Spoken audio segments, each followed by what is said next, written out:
Welcome to the Turning Lemons into Lemonade podcast.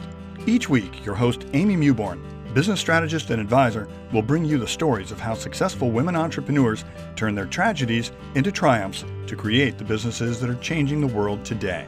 And now, your host, Amy Mewborn. Welcome, Kathy Haan. Thank you so much for being here. Tell us a little bit about how you got started in your business. Thank you so much for having me. So I actually started about 8 years ago. I was close to 300 pounds, and I had tried every diet in the book. Pretty much anything you can imagine I tried, like grapefruit diet, surgery, all of it. And I still found myself at 300 pounds. And so I thought the only thing I hadn't tried was keeping myself accountable by being accountable to others. And so I started as a health and fitness coach at 275 pounds. And for me, that was the trick that I needed, because I ended up losing 123 pounds by coaching others along with me. And so a couple of years into it, I finally shared my transformation, which was incredible, losing half my weight almost. Mm-hmm. And then I got tired of answering the same questions over and over. How'd you do it? Like, how can I get started? And so I started blogging about it. Mm-hmm. And throughout this time, I was also helping others start their own coaching businesses. Yeah. So, as my business progressed, I decided, health and fitness is okay, but I don't love it. It's not something I'm in love with. And so then I kind of separated from that side of things and just solely focused on helping women launch and scale their online coaching businesses. Uh-huh. So I love this, and you are like speaking my story as well. Mine isn't so much about weight loss, but for me, I was in corporate. I was really unhappy, and I was gaining a lot of weight. I found Pilates years ago, but I could just never quite figure out how to make it a profitable business model. And I was the primary breadwinner in my household. And so there was no way I was going to leave my six-figure finance career to go buy myself a job that wasn't going to make me a lot of money. So when I found Barre in 2009, that was when I decided I wanted to open a fitness studio. And for me, kind of very similar, I always really believed that we needed instructors of all shapes and all sizes, because we had a number of instructors that were NFL cheerleaders and were absolutely adorable. But the problem with that is many clients really can't relate to that. And so it was really important to we had instructors that were their late 50s. We had instructors, that were a little larger than some of the others. And I think that there is a place for everyone to really take that and grow. And so for me, same thing. I ran 2 fitness studios. I loved it. But eventually I decided I really wanted to help women launch and grow businesses. And mine are online businesses, but also brick and mortar businesses. And so it's funny how a lot of our own experiences are really what bring us to how we want to serve others. Right, absolutely. And I think too that us having started at the bottom and not having things handed to us really can say a lot for not only our professional growth, but our personal growth as well.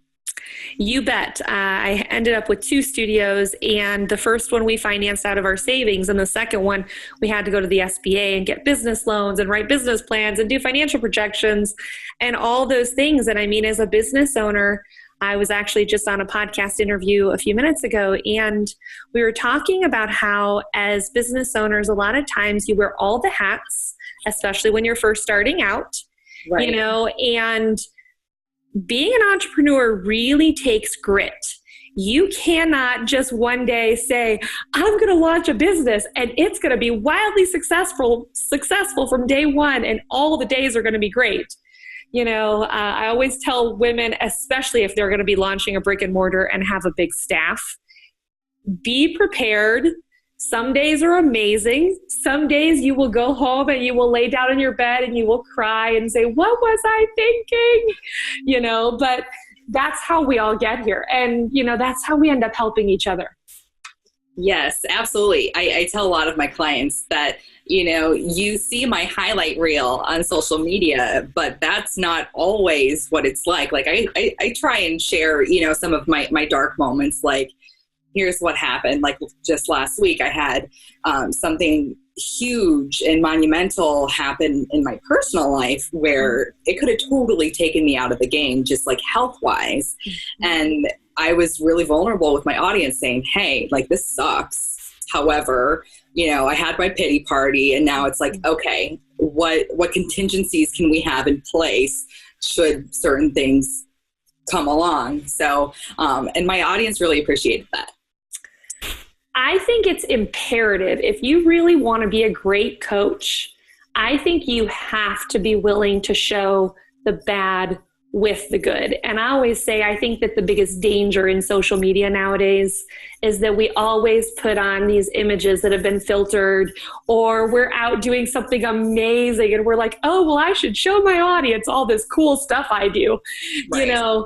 But they don't see the days where you're sitting in that spot on your computer for hours, trying to get a sales funnel working right, or, whatever. So yeah, I love that you say that.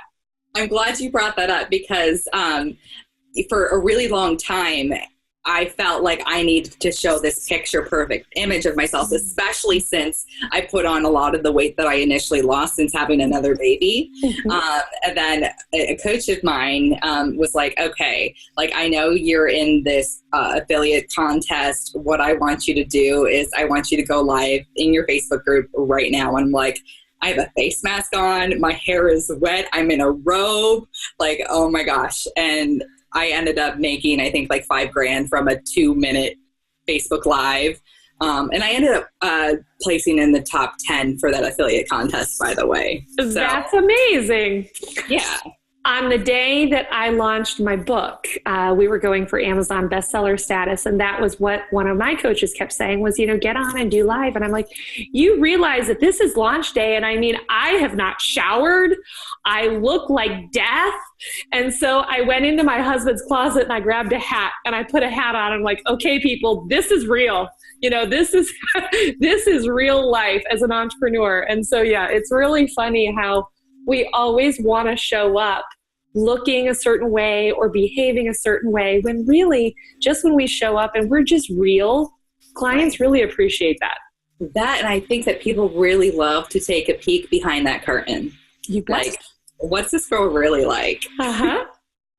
Well, and we like authenticity. We like when someone will show us who they are, because I think especially if you've ever hired a coach, in business, you often feel like maybe someone didn't show up as you thought they were going to show up, and you're often disappointed.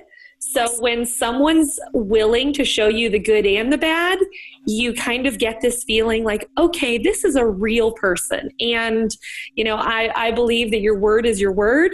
And, when you show up and you're real, I think that just goes a lot further in believing that someone's word is good. Absolutely. In 100% agreement with that. So tell me about some of the struggles you've had in growing your business. How much time you got? As much as you want. So I kind of want to go back to probably one of the worst days in business for me. But before I do that, to kind of set the stage, like, I've been coaching a long time and I've done well. However, over a period of probably a month, I had significant things happen in my personal life. For example, my house flooded, and none of it was covered by insurance because we don't qualify for flood insurance just because we're not in a flood zone. We couldn't get it. And so all of my possessions basically from here down were ruined. And so we had to use our entire savings. to pay for that. So I was in a group coaching program, and this group coaching program has events all over the world quarterly. Mm-hmm. And I had already paid for my ticket to get there. It was in Paris. I had already paid for my ticket to get there, for my Airbnb, all of that. However, I didn't have money to pay for my monthly coaching fee. And so I got there and I wasn't allowed to attend. Oh. And so I was totally gutted.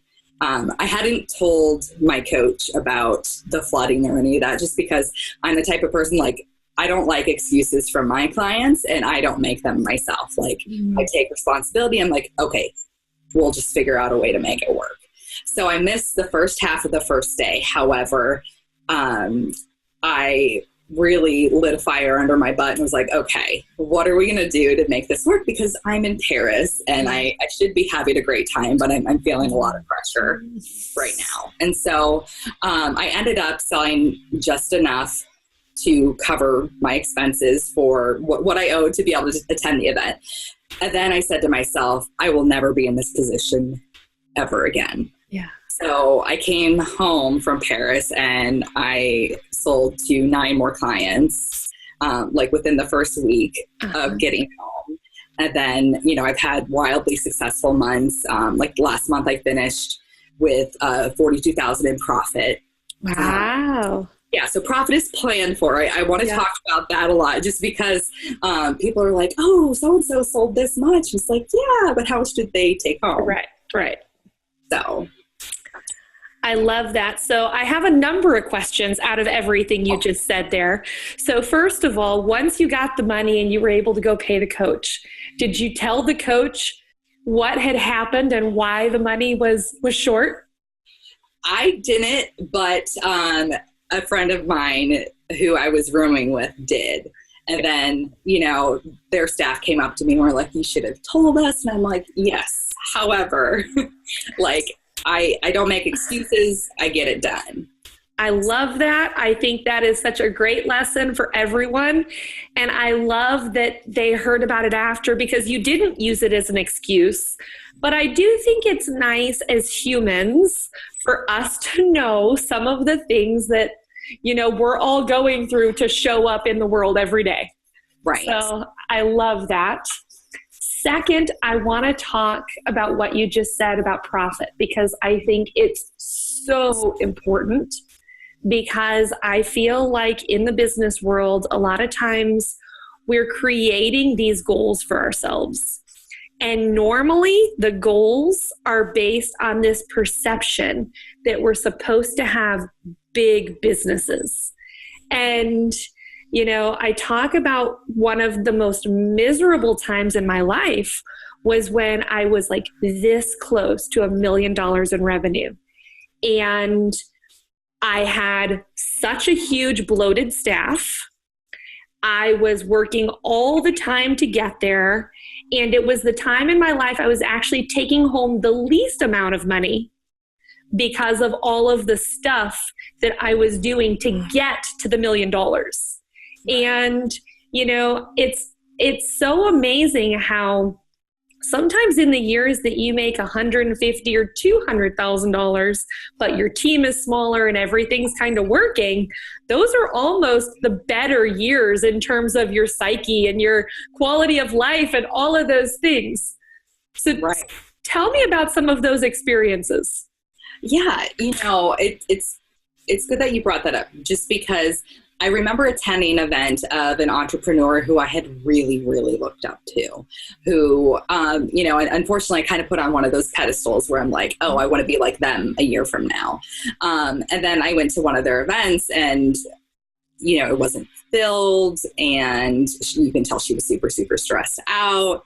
And I heard that later on, she was giving people free tickets to attend, and they had to sign like certain agreements and all this stuff. But then she also mentioned how she's got 6% profit.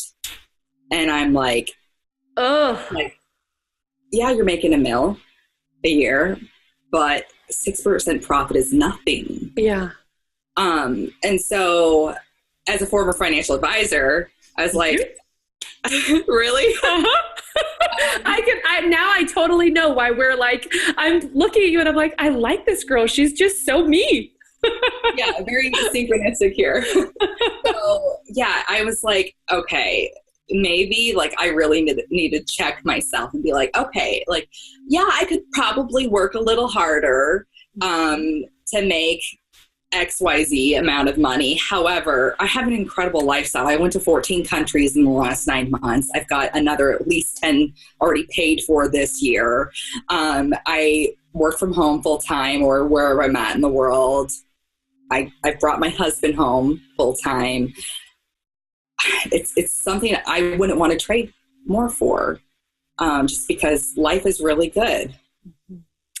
I get it. Last year, my husband and I sold the fitness studios, and we sold our big house in San Diego, and we moved to Vegas, and we built a new house. We got a big lot. We built a pool and cabanas and all this stuff, and we're finally getting to this point where the weather is perfect. And so this weekend, we spent all day on Saturday out in the yard and out in the pool and everything. And I'm like, my dream vacation is sitting by a luxury pool with a book and an umbrella drink. And I'm like, this is the life I have created in my day to day because I knew what I wanted and I went after it and made that my priority. That's beautiful. Yeah. For me, sitting by the pool side with a nice drink is all fun, but I'm more of like the adventure chaser. Like, for example, I was in Dubai last month and I had dinner in the sky where they literally hoist your entire table up on a crane 200 meters in the sky and you have dinner up there. Yeah. And I've been skydiving and I actually just started a YouTube channel called Bucket List Adventures with Kathy Haan. So fun. Yeah, I'm all about tackling all that life has to offer. And one of my mottos is, the secret to telling a great story is living one. Uh-huh. Well, that's where you and I completely differ because I always joke that prior to my husband, my idea of extreme sports were shopping and reading. And then we got together and I would say we were probably married about 5 or 6 years and we did surf lessons in Hawaii and I broke a bunch of my teeth in surf lessons. Oh my gosh. And I mean, we were 2 days into a 14-day vacation. I caught my teeth and they glued them back together so I could finish my vacation. And I said to my husband that day, I'm like, yeah, I'm going back to my extreme sports being shopping and reading because that was already after I'd like fallen into the water, hiking. And yeah, I'm just not that girl. No, it's funny. I had a conversation with my children over the weekend just because I talked about how I would be in trouble if back when I was in school, I got an email every time, or my parents got an email every time my assignments were late, just because like I was a straight A student. I didn't have to study. I didn't have to do my homework to pass or get A's. And so I had that conversation with them. And I said that my extreme sport when I was in school was finishing my homework as the teacher was collecting my homework. I love it. Oh, goodness. I a little more room this time, but some things they don't change. The pressure, I think, is more of a thrill for me of like, oh, let's see how awesome we can do with this when the deadline's, a day from now. So tell me, when you came back from Paris and you decided this is never going to happen to me again, how on earth did you ramp up your business so quickly? Or what did you do to make that moment where you said you had 9 new clients and, how did you make that transition? Great question. So for me, I just knew how crappy that felt when I was in Paris, just because I'm having this cool photo shoot while I'm in Paris and all this stuff that's already been paid for, but I haven't eaten today because I don't have any money to eat. And it really kind of took me back to a place when I was a child. when I was kicked out when I was 14. I had been living in a mansion on the side of a volcano with 2 Mercedes, a Porsche Carnegie in the driveway, and a 44-foot sailboat at the yacht club, to moving across the country to the middle of nowhere, Iowa, of a town of like 1,000 people, in a trailer court, listening to my dad cry over his checkbook in the middle of the night, trying to figure out if he's going to put food on our table or pay for the medication he literally could not live without. Oh. And so just kind of set that story a bit. We didn't qualify for reduced lunches because on paper, my dad made too much from his pension. But what they didn't see was that he takes over like 20 pills a day at the time. And they were all necessary medications. And so he had nothing left over. And so that really took, like, that Paris event really took me back to a place of like that fear of like, I don't ever want to be in this place ever again. I don't want to have to figure out how I'm going to feed myself, feed my family. That nest egg that I had built, that cushion I built, had literally disappeared overnight. Wow. And I said, okay, never again. I won't be in this position. And so I got really visible on social media. Social media is kind of my thing, but I'm more of the let's like schedule posts type thing rather than like showing up live in person on a Facebook Live. And I just really went full bore with that and was like, here's what I'm offering. This offer comes off the table in 3 days. Here's the link. And it worked. Yay. Well, that's huge. So you have been so wildly warm and authentic as we have gone through this entire conversation. I want you to tell us, what is your secret sauce in your business? What makes you, and what makes you so cool with all your clients? Great question. For me, it's vulnerability. And I know we kind of I can see that. However, for the longest time, I was totally like sheltered in a way where I had put up this facade where you couldn't see what was on the other side of things. People didn't know that I was kicked out at 14. They didn't know that I used to be a meth and coke addict or a victim of human trafficking or in an abusive marriage. They didn't know that I spent 9 days in the hospital after a suicide attempt. And so when I started revealing those chapters of my life that I don't like to read out loud, that's when people came to me and they were like, holy crap, like I had placed you on this pedestal thinking that you had this golden life that I could never achieve. But you have gone through so much in this short period of time that you're 31 years on life, on this earth. And if you can do that, I can do it too. So basically you have motivated people to see that what we see online is not normally real. I mean, everyone puts out what they think they're supposed to put out. And one of the reasons I love Facebook Live is that you can't fake it. If you show up on Facebook Live, someone sees your real background. They see your real face, all of those things. And I mean, you shared everything. And the thing about that is, when we look at people online, you talked about the person that you had put on a pedestal that then said, well, really, I only have 6% in profits. It's really amazing how much more you can motivate someone to say, look at the success I've built despite all of these struggles and all of these challenges. And if I can do it, you can do it too. And that's a completely different thing than someone looking and thinking, oh, well, she came from money, or, oh, she had all these connections, and so because of that, she was successful. You've done it all in spite of a lot of Right. things.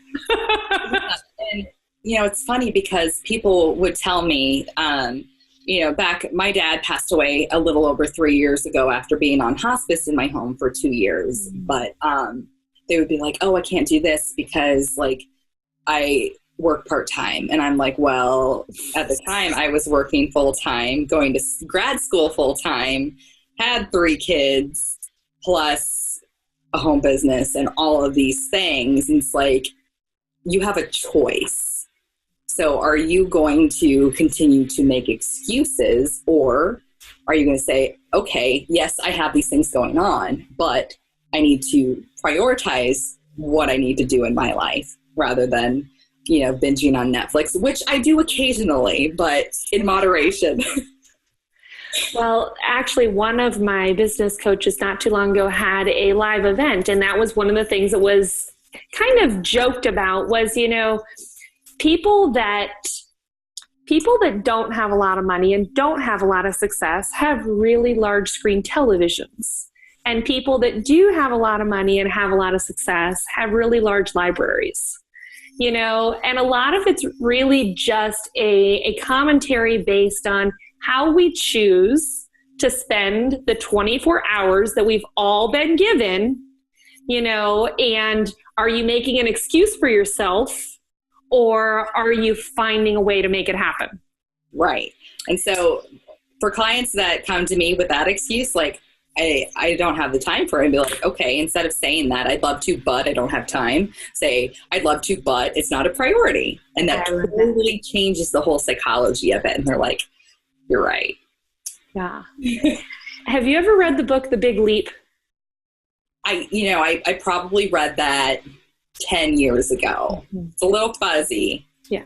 It's one that I read actually just about every summer when I'm sitting by the pool. And it's a lot of those things where, we're almost afraid to have too much success sometimes, or we have an upper limit problem where we kind of hit this point. We're like, okay, I'm afraid the other shoe's going to drop. So I might as well knock down this house of blocks myself, or all of those things. And I love that book because it really does, I think, put it back on you to realize, okay, I am making a daily choice. Am I choosing to spend my time on the highest impact activities, or am I filling my day with a bunch of busy work? Am I picking up the phone and making the client calls that I need to make? Or am I sitting here behind social media thinking I'm out in the world?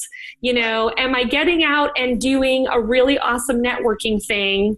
Or am I finding a reason not to? I got an email this weekend about a big podcasters event going on here in Vegas tomorrow night. And I'm like, oh my goodness, this whole week is absolutely back to back to back with stuff. But I'm like, I'm going. I don't know how I'm going to make it all happen. I don't know what I'm going to do, but I'm going because this is one of the things that I've put forward as one of my key business builders for this year. And if I don't go and take that opportunity, then I'm basically cutting myself off at the knees, and I'm not giving myself the opportunities to go and meet other really cool podcasters, to meet some cool people that I can be interviewed on and I can interview them, and all those things. So I love that. I love that you said that. Yeah. And I think too, that so many times, we say we want things, and there are some people who are like, okay, this is what I want, so I'm going to make it work. And then there are other people who take themselves completely out of the game and well, I really wasn't serious about that because I'm not going to make an action step towards whatever it is I want to accomplish. I feel that way some days recently about my fitness. And I pulled out my swimsuit the other day and I'm like, oh, I don't want to put this on. I've spent so much time sitting here behind my computer and, I keep getting up and I'm like, I'm going to get my workout in. I'm going to do my healthy eating. I'm not going to drink that glass of wine at the end of the night because I'm exhausted, and yeah, it's one of those things where when you really look at things with a clear view, you see what's really important to you and what's not. Oh, absolutely. My husband is a former competitive bodybuilder, and so he's still ripped. Right on the other side of my office door right here is a full home gym. So I literally have no excuse. However, my thing now is I'm just not in the season where I care enough to do anything about it. Like, and you own that. And that's I get the best hugs because of it. Love it. And that is 100% authentic and perfect that you have basically said, I choose not to right now. And for me, I go to bed each night and I'm like, I didn't do it again. But you're right. I just specifically chose to sit my tush in this chair instead of getting on the Pilates reformer, the $6,000 piece of equipment that I have in my room. And yeah, crazy. Just crazy. Totally get it. So what would you say the number one resource that you've had access to or that you've invested in or whatever, what number one resource has really helped you to grow your business to where it is today? Great question. Investing in coaches and mentors who have what you want and are doing better than you has been by far the best investment I've made. Sure, like attending events and stuff is good because I literally live in the middle of nowhere, Iowa, 1,400 people in my town. But having a coach that I can like bounce ideas off of, and also too having like a mastermind partner has been monumental for me. So a combination of like that support and coaching and mentorship. So where are you in Iowa? Denver, Iowa. We're the mile wide, not the mile high. So I married my college sweetheart, and we were divorced within 3 years of being married, and he was from Pocahontas, Iowa. I dated a guy from Pocahontas, but that's a few hours away from me. It's like Western. I'm Northeast. I'm like an hour from Minnesota. 3 hours from Minneapolis, 5 hours from Chicago. Okay, there you go. So, yeah. And anytime anyone says Iowa, that's immediately what I think. And it was probably exactly the same, like 1,000 people. I think he said that he had like 28 kids in his graduating class, you know? Mine had 35, and we were the largest to graduate from there. So, yeah. So, lesson learned, though, for everyone is that you can build a successful business no matter where you are. Absolutely. You have access to the global marketplace. So literally, like, you don't have an excuse. Like, I have clients who are like, one in particular, she lives on an island in the Caribbean, you know, that's been ravished by hurricanes, and she's still building her business just fine. Yeah. Like, you know, she had to move some calls around, but she still got it done and still got paid. That's amazing. And that is a true testament to you go after what you really, really want. Absolutely. Wow. So tell me, out of your business expertise, what is one piece of advice that you would give to a woman business owner who was growing her business? What would you tell her that she needed to do? Oh, don't do it alone. Hire somebody to help you.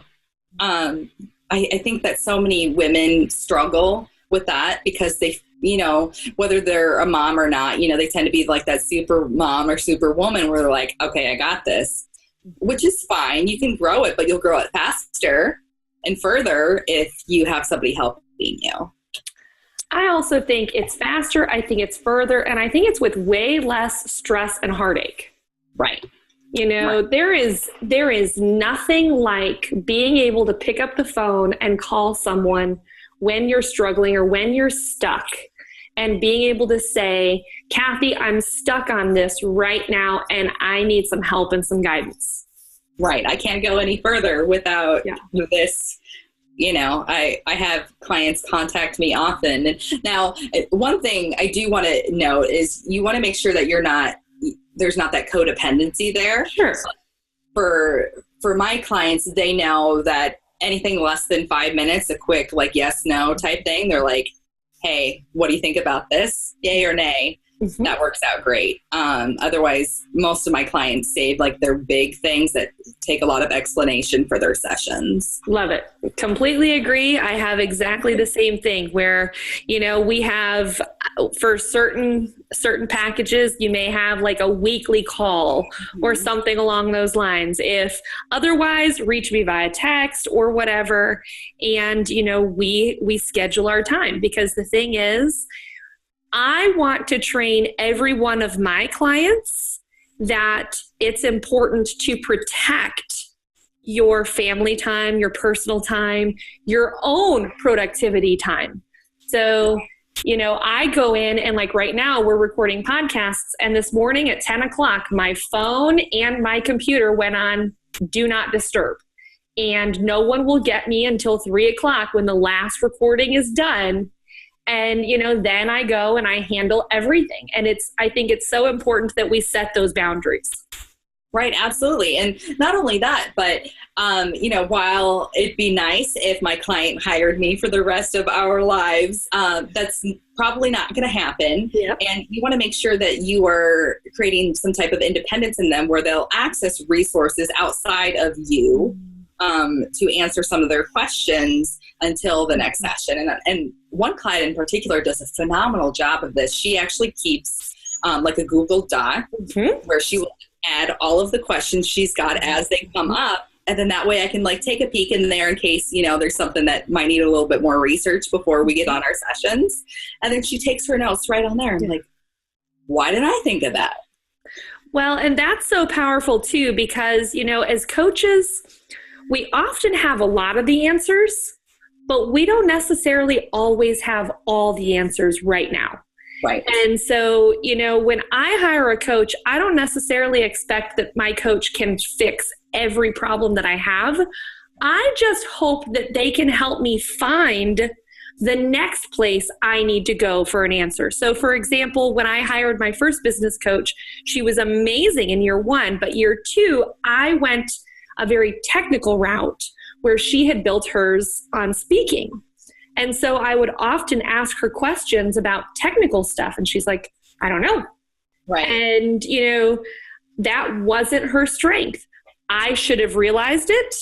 I should have probably gone and found myself a specialist in year 2 instead of a generalist. Right. But she was exactly what I needed in year 1.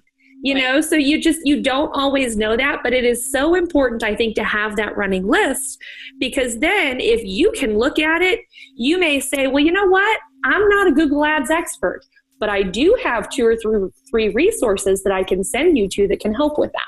Right. Absolutely. Yeah. That's one thing that I love about her putting all that stuff up there first, is because I can go and do that research and be like, oh, which one of my connections or friends handle this type of thing, because most often I have personal experience with that person handling that for me. And I'd be like, there's their information. Reach out to them. So tell us, Kathy, what do you have coming up, and where can our listeners find you? All right. So you can find me at kathyhaan.com, and that's KathyHaan.com. Also, I have a really exciting event coming up in the fall, September 22nd and 23rd, 2018, on Chicago's North Shore. And that's called Weekend to Launch Live. And it's going to be focused for the female coach or aspiring female coach. And we've got incredible speakers already lined up. And I'll be putting that information out this month. Wonderful. Well, that is so awesome. Thank you for your time. I have had so much fun. Normally these recordings are somewhere in the 25 to 30 minutes, and we've been going 43 and just been chatting it up. Thank you so much for having me. Thanks. Today we talked about your ideal client and list building. If you would like our free checklist on how to grow your list to have more clients and increase your sales, go to our website in the show notes at lemonadepodcast.com.